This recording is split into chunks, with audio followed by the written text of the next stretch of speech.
Hoje, enquanto eu fazia hora na cama pra levantar, eu fiquei pensando assim que existem coisas que ninguém te conta sobre o autismo, né? Coisas que assim você lê a parte técnica do que é, lê a definição do que é, mas que você só entende mesmo na hora que você tá criando seu filho e tendo que aplicar determinadas coisas para conseguir entender como que aquilo funciona. Então agora eu quero falar sobre essas 5 coisas que eu aprendi e ninguém me contou. A primeira é sobre previsibilidade. Muito se fala sobre a previsibilidade para o autista, né? Sobre ter rotina, sobre ter aquele diálogo, né? De antecipar as coisas. Mas pouco se fala que a previsibilidade, ela não é para todos os momentos. Ela não é para todas as coisas que você vai fazer com seu filho. Por exemplo, se você precisa ir numa consulta médica no dia seguinte, você fala com a criança. Amanhã vou a uma consulta médica e antecipa para ele aquele momento que você vai estar fora de casa e o motivo. Ok. Mas, por exemplo, se você for fazer uma viagem e essa viagem é daqui 5 dias, a previsibilidade causa angústia e ansiedade.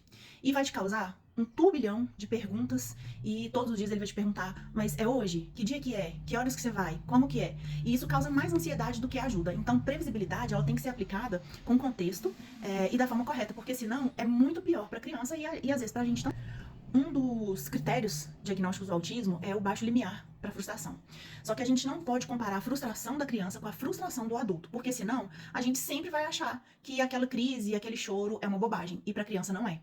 Como, por exemplo, pagar boleto é coisa de adulto. Você não tem dinheiro para pagar o boleto, você está frustrado, você fica super chateado. É uma coisa muito importante para o adulto. Mas para a criança, a frustração pode ser que o desenho que ela gosta acabou. E aquele era o episódio que ela mais gostava. Acabou, ela não tem mais tempo de tela, você retira a tela e ela entra em crise. Por quê? Porque para ela aquilo era muito importante. Então, a frustração da criança, ela é coisa de criança. Ela não vai ser porque você não tem dinheiro para pagar o boleto. E fazer essas comparações, tipo, mas esse menino não tem motivo para estar frustrado, isso aí não ajuda nem você, nem ele, e só torna tudo pior.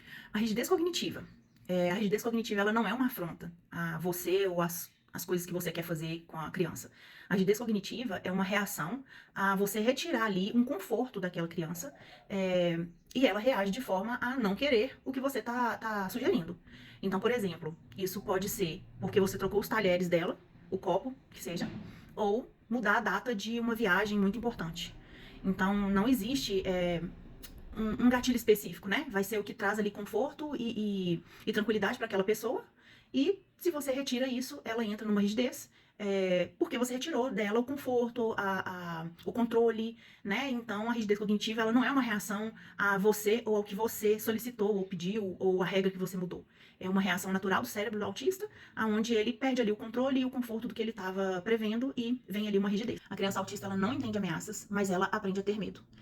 Então você pode falar pra mim assim, mas depois que eu dei o tapa, nunca mais ele me deu um tapa de volta. Mas depois que eu coloquei de castigo, o comportamento mudou. Pode ter certeza que mudou, porque ele entendeu que se ele fizer determinadas coisas, ele sente dor. Ou se ele fizer uma coisa que não te agradar, ele vai ficar de castigo e ele vai ter a liberdade dele retirada. Então, muitas vezes ele não entendeu o que está acontecendo, mas ele entende que tem aquela consequência. Eu, sinceramente, não acho que isso é uma forma de educar. Eu acho que a gente precisa, entre aspas, perder tempo para educar. Todas as crianças autistas conseguem compreender, umas mais rápido, outras mais lentas, mas elas conseguem compreender e isso faz parte de criar crianças para o mundo, tá?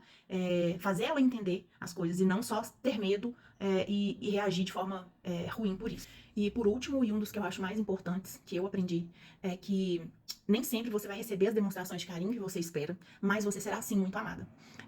Autista tem uma dificuldade em reciprocidade emocional. Isso não quer dizer que ele não sente, ou que ele não ama, ou que ele não gosta, quer dizer que ele tem uma percepção diferente do que é carinho. Ele também tem, às vezes, uma dificuldade para compreender os seus sentimentos naquele momento, então ele não te dá o que você esperava. E às vezes ele tem dificuldade de compreender a sua emoção. Então, se ele não compreende a sua emoção como algo que você quer de volta, ele simplesmente não vai te dar. Então, isso acontece muito, principalmente quando eles são menorzinhos, e acontece também com crianças típicas pequenininhas.